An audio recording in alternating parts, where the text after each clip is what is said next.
Zero complete course की आज class 14 है और आज की जो क्लास है वो इस कोर्स की लास्ट क्लास है। तो देखा आपने इस पूरे कोर्स को, अगर आपने हमारी तमाम वीडियो को देखा तो जो भी न्यूबीज़ हैं ज़ीरो के अंदर, उनके लिए हमने ये कोर्स बनाया था ताकि उनको हम जो ज़ीरो की अंडरस्टैंडिंग है वो दे सकें और वो अपना जो काम है उसको स्टार्ट कर सकें। जो आप उनके फॉरेन क्लाइंट के साथ अगर वो करना चाह रहे हैं, फ्रीलांसिंग करना चाह रहे हैं या कुछ भी, जो उनका अगर जॉब कर रहे हैं ऑलरेडी कहीं पे, तो वो किस तरह जो ज़ीरो की बेसिक चीज़ें हैं, ट्रांज़ैक्शन को किस तरह एंटर करना है, सेल्स की ट्रांज़ैक्शन को किस तरह एंटर करना है, परचेज़ की ट्रांज़ैक्शन को किस तरह एंटर करना है, बैंक की ट्रांज़ैक्शन को किस तरह एंटर करना है और बैंक को किस तरह रिकंसाइल करना है। तो इस कोर्स की जो बेसिक पर्पज़ थे, जो को इस कोर्स के अंदर हमने स्टार्ट में आपको बताया था, वो ऑलमोस्ट हमने तमाम चीज़ों को डिस्कस किया था। प्रैक्टिकल भी हमने आपको ज़ीरो के अंदर स्क्रीन पे करके दिखाया था।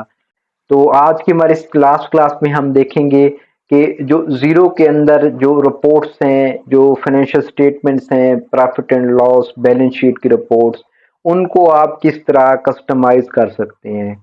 तो अब पहले हम आपको स्टैंडर्ड रिपोर्ट दिखाएँगे जो कि हमें रिक्वायर्ड है, जो कि आपके बिज़नेस के लिए, जो आपके बिज़नेस ओनर हैं, वो आप लोगों से डिमांड करते हैं। उसके बाद फिर हम जो करंट ज़ीरो की रिपोर्ट्स हैं, वो दिखाएँगे और उनको किस तरह कस्टमाइज़ कर सकते हैं, वो हम देखेंगे। तो ये 2 रिपोर्ट्स मैंने यहाँ पे सैंपल क्रिएट की हुई हैं ज़ीरो की डेमो कंपनी से। तो आप यहाँ पे देखें, यहाँ पे सबसे पहले सेल्स आ रहा है। सेल्स के बाद यहाँ पे कॉस्ट ऑफ सेल आ रही है। कॉस्ट ऑफ सेल, आप जैसा कि आपको पता है, कॉस्ट ऑफ सेल्स जो आपके बिजनेस की डायरेक्ट कॉस्ट होती है कि उसके बगैर आपका बिजनेस नहीं चल सकता। तो वो आपके बिल्कुल जो सेल्स है उसी के बिल्कुल नीचे आती है और उसके बाद फिर वहां से उसकी कॉस्ट ऑफ सेल डिडक्ट होने के बाद आपका ग्रॉस प्रॉफिट यहाँ पे आता है। उसके बाद फिर आपके यहाँ से ऑपरेटिंग एक्सपेंसेस स्टार्ट होते हैं। ऑपरेटिंग एक्सपेंस वो एक्सपेंसेस होते हैं जो आपने अपने बिजनेस को रन करने के लिए चलाने हैं। ये बेसिकली आपके डायरेक्ट कॉस्ट नहीं होती, लेकिन इसके बगैर आपका बिजनेस भी नहीं चल सकता। लेकिन यहाँ पे आपके जो बिजनेस की जो आपकी सेल है उसके डायरेक्ट नहीं होते कि जो कॉस्ट होती है, जैसे आपने अगर 100 पाउंड की सेल की है तो उसमें ऑलमोस्ट आपने 70-60 की आपने जो भी सेल की है, आपने वो प्रोडक्ट खरीदी होगी। तो ऑपरेटिंग एक्सपेंस में ये, क्योंकि आपने अगर जैसे यहाँ पे पे किया है कंसल्टेंट एंड अकाउंटेंट, अब आपने जो ये अमाउंट पे की है, आपने ये अब अमाउंट आगे से किसी को बेचनी तो नहीं है, ये तो आपने अपने बिजनेस को रन करने के लिए पे किया है। तो इसी तरह जो एक्सपेंसेस होते हैं ऑपरेटिंग एक्सपेंसेस, वो आपके ग्रॉस प्रॉफिट के बाद ही शुरू स्टार्ट वो आपके ग्रॉस प्रॉफिट के बाद ही लिस्ट होते हैं। तो उसके बाद फिर यहाँ पे नेट प्रॉफिट आता है। तो कुछ बिजनेसेस में ये होता है कि जो नेट प्रॉफिट होता है उसको लिखते हैं net profit before interest and tax. जो बिजनेस का स्टैंडर्ड फॉर्मेट है वो इसी तरह है। सेल, कॉस्ट ऑफ सेल, उसके बाद ऑपरेटिंग ऑपरेटिंग एक्सपेंस, उसके बाद ऑपरेटिंग एक्सपेंस के बाद नेट प्रॉफिट, ऑपरेटिंग प्रॉफिट भी इसको कहते हैं। ऑपरेटिंग प्रॉफिट के बाद फिर अगर आपने कुछ लोन लिया हुआ है, कुछ आपने टैक्स अगर आपने पे करना है तो वो आप पे करेंगे। उसके बाद फिर आपका जो प्रॉफिट होगा वो नेट प्रॉफिट होगा, वो आप अपने बिजनेस ओनर को दे सकते हैं। तो ये पी&एल क्या है, उसके बाद ये बैलेंस शीट है। बैलेंस शीट पे जहाँ पे एसेट आ रहे हैं, सबसे पहले एसेट में करंट एसेट आ रहा है जो कि हमारा बैंक की है। बैंक के बाद फिर ये करंट एसेट में अकाउंट रिसीवेबल आ रहा है। अकाउंट रिसीवेबल भी विद इन 1 ईयर होते हैं। उसके बाद लाइबिलिटीज आ रही हैं, लाइबिलिटीज में भी करंट भी होती हैं और लॉन्ग टर्म भी होती हैं। उसके बाद इक्विटी आ रहा है। तो ये स्टैंडर्ड फॉर्मेट है, जो फॉर्मेट हमें चाहिए। और अब हम देखते हैं ज़ीरो के अंदर, जो ज़ीरो के अंदर फॉर्मेट है उसको हम किस तरह चेंज कर सकते हैं। तो उसके लिए यहाँ पे आपने रिपोर्ट्स में जाना है और कुछ आपने रिपोर्ट्स को फेवरेट मार्क किया हुआ होता है। आप रिपोर्ट्स को, सारी रिपोर्ट्स को भी फेवरेट मार्क करेंगे तो यहाँ पे वो अकाउंटिंग के ड्रॉप डाउन में नजर आएंगी। तो यहाँ से मैंने अकाउंटिंग में प्रॉफिट एंड लॉस पे क्लिक करता हूँ।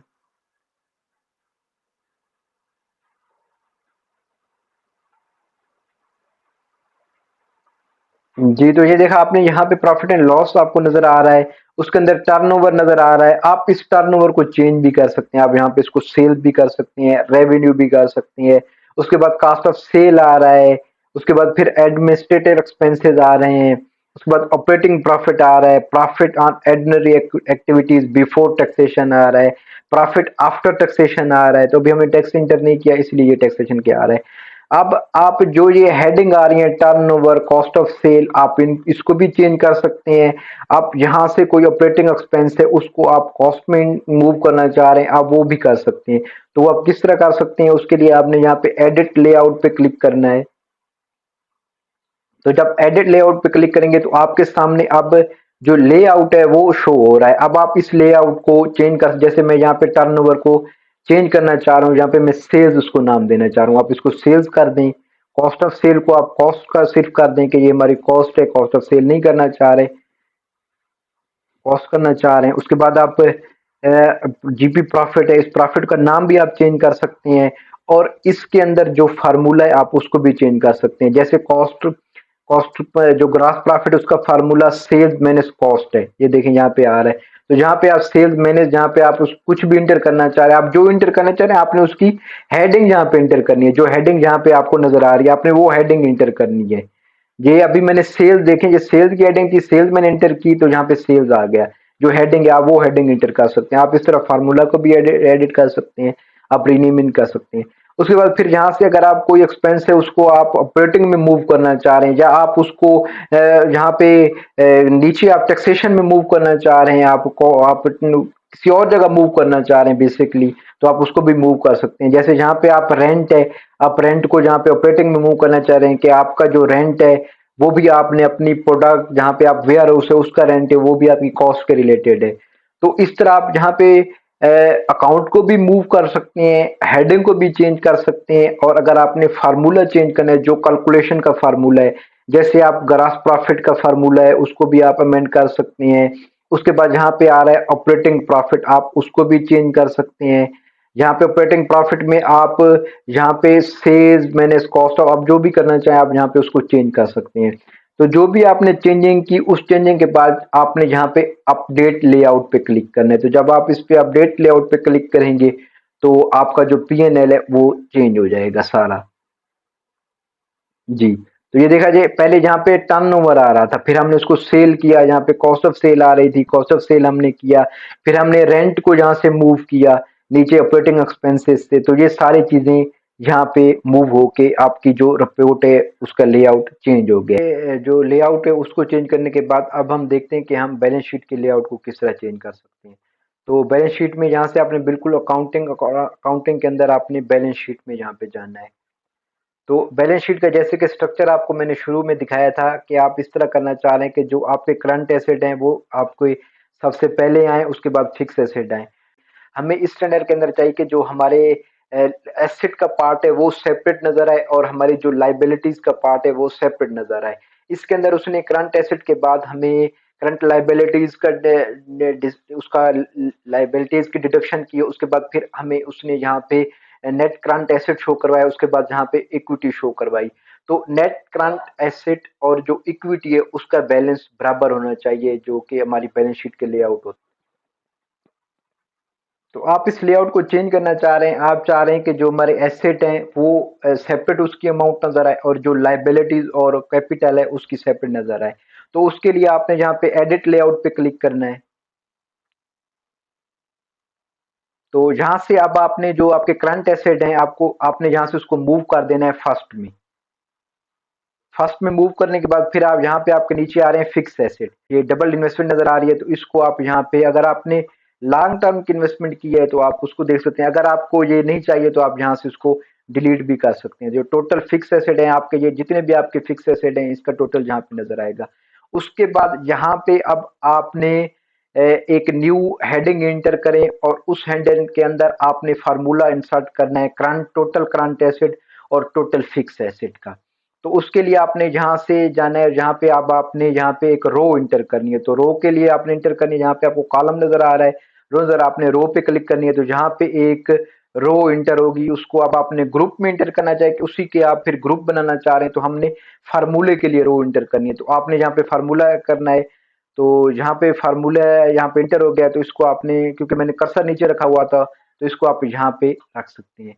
तो यहाँ पे अब आपने इसका नेम रीनेम कर देना है, आपने इसको टोटल एसेट कर देना है। और इसके अंदर अब आपने यहाँ पे फार्मूला इंसर्ट करना है, जैसा कि मैंने अभी आपको क्लास प्रॉफिट एंड लॉस में दिखाया था कि किस तरह फार्मूला दर है। तो यहाँ पे अब आपने जो फार्मूला इंटर करना है, आप आपने यहाँ पे उस फार्मूले की हेडिंग इंटर करनी है। जैसे ये यहाँ पे फिक्स एसेट आ रहा है और ये यहाँ पे करंट एसेट आ रहा है, तो आपने टोटल करंट एसेट की जो नेम है और जो टोटल फिक्स एसेट है उसका आपने यहाँ पे नाम लिखना है। तो आप नाम देना है यहाँ से, अब आप उसको सिलेक्ट कर लें, इंसर्ट कर लें।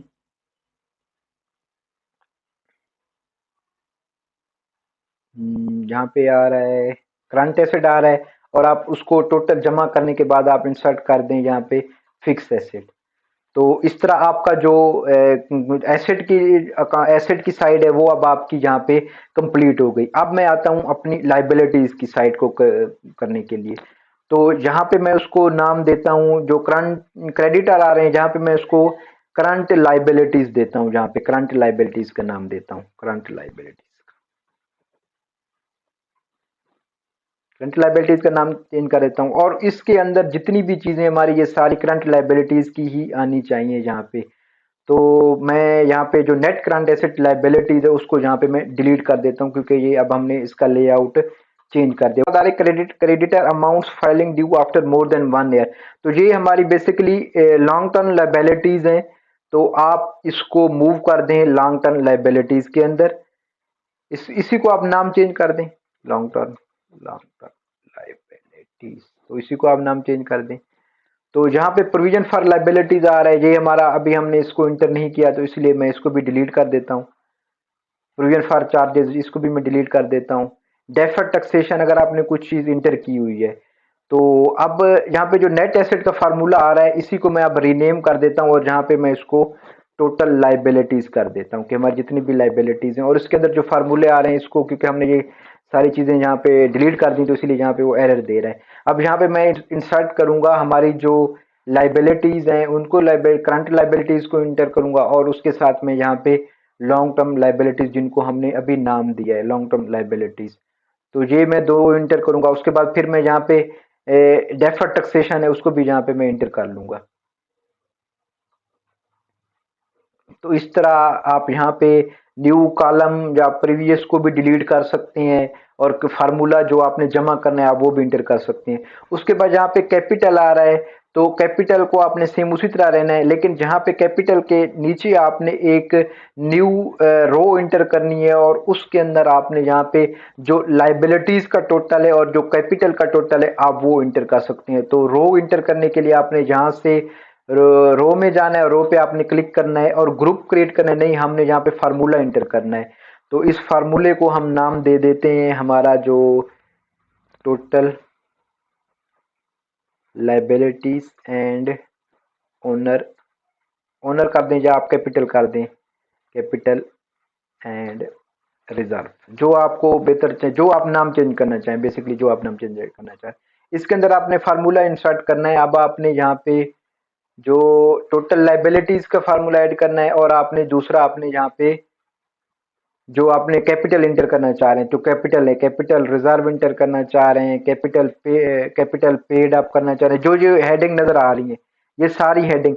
आप अगर इस हेडिंग से पहले एक और हेडिंग रो इंटर कर दें और उसी के अंदर कैपिटल को भी इंटर कर दें, उसके बाद फिर आप दोबारा एक और इंसर्ट करने के बाद आप उसमें सिर्फ टोटल लाइबिलिटीज और टोटल कैपिटल को भी ऐड कर सकते हो। हम इसी तरह करते हैं, हम अभी इसको इस तरह नहीं देते हैं, और जहाँ पे मैं एक न्यू रो इंटर करता हूँ फार्मूले की, और उसको मैं यहाँ पे कर देता हूँ, उसका मैं नाम रीनेम कर देता हूँ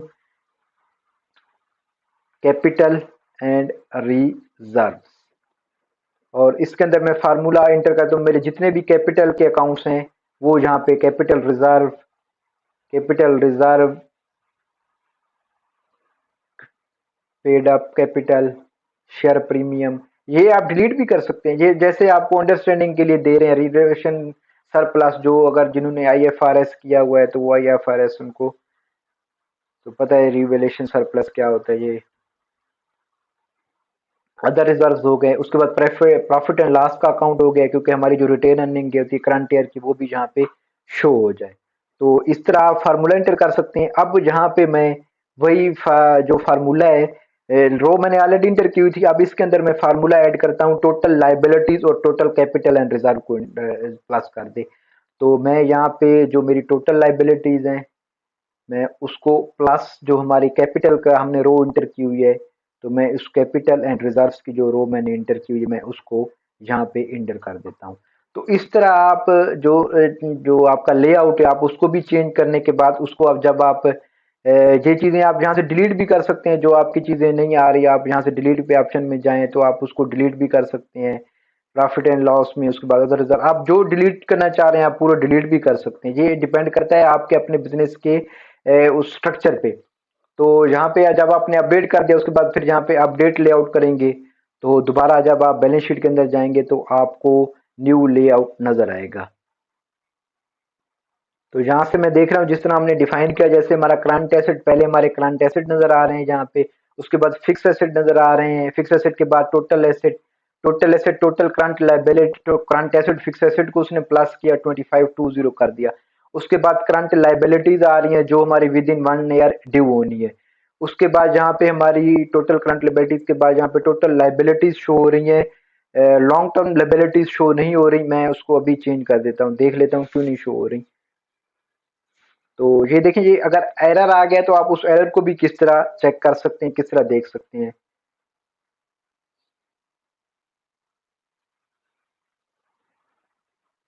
लॉन्ग टर्म बेसिकली हमारी लॉन्ग टर्म लायबिलिटीज के अंदर कुछ भी हमने इंटर नहीं किया हुआ था, वो लेआउट के अंदर हमने बिल्कुल सही चीजें इंटर की थी। तो अगर लॉन्ग टर्म लायबिलिटीज के अंदर कोई चीज आती, जैसे हमने कोई लोन लिया हुआ था तो वो यहाँ पे शो होता। उसके बाद हमारा कैपिटल एंड रिजर्व के अकाउंट में हमारी करंट ईयर अर्निंग है, जो हमारे इस ईयर का प्रॉफिट है, और जो हमने जब बैंक रिकनसाइल किए थे हमने एक ट्रांजेक्शन इंट्रोडक्शन फंड की थी। तो ये रिटेन अर्निंग बेसिकली जो हमारे लास्ट ईयर का प्रॉफिट, जो इस पीरियड से पहले जनवरी के पीरियड की जो अर्निंग है वो यहाँ पे शो हो रही है, वो बेसिकली हमारी लॉस है। तो इसका टोटल और इसका टोटल यहाँ पे 25,202 total liabilities and total asset, ये देखिए हमारा टोटल बिल्कुल बराबर हो गया है। हमने जितने भी हमारी बिजनेस की जो भी हमारे लाइबिलिटीज थी, एसेट्स थी, जो भी चीजें, उनको हमने बिल्कुल एक्यूरेटली ही सम अप किया है, कोई डिफरेंस हमने यहाँ पे नहीं किया। उसके बाद फिर आपने इस रिपोर्ट को जो आपने लेआउट चेंज किया है आप उसको सेव कर दें। सेव आपके पास जब सेव करेंगे तो आपके पास ड्राफ्ट, पब्लिश, कस्टम, तो आप कस्टम जब करेंगे तो फिर आप उसको रीनेम कर दें, जैसे करंट मंथ फरवरी की बैलेंस शीट, तो आप यहाँ पे उसको नाम दे दें balance sheet for the month of February. तो वो डिपेंड करता है आप पे, तो आप इसको balance sheet for the month of February save कर दें। जी, तो इस तरह आपकी जो रिपोर्ट है आप उसको इस तरह उसका लेआउट को चेंज कर सकते हैं अकॉर्डिंग टू अपने टैक्स स्ट्रक्चर, अपने कंट्री स्ट्रक्चर, अपने बिजनेस ओनर के मुताबिक, जिस तरह आपका बिजनेस ओनर आप रिपोर्ट्स को देखना चाह रहा है। तो इस कोर्स के अंदर आपको देखा कि किस तरह हमने स्टार्ट किया था और किस तरह इसको एंड किया, और हमारी पूरी कोशिश थी कि हम जो हमारी बेसिक अंडरस्टैंडिंग है जीरो, न्यू न्यू जो ज़ीरो के अंदर काम सीखना चाह रहे हैं उनको हम दे सकें। अगर आप इस कोर्स के अंदर आपको किसी क्लास के अंदर कोई मसला आ रहा है, समझ नहीं आ रही, या अगर आप किसी और टॉपिक के अंदर जो आपके बिजनेस के रिलेटेड है, अगर आप वो देखना चाह रहे हैं किस तरह ज़ीरो के अंदर होता है, तो आप हमें कमेंट में बताएं। हम आपको उसी पे जो आप टॉपिक समझना चाह रहे हैं उसी पे एक प्रैक्टिकल सैंपल क्लास बना के दिखाएंगे कि आप उस ट्रांजेक्शन को किस तरह कर सकते हैं।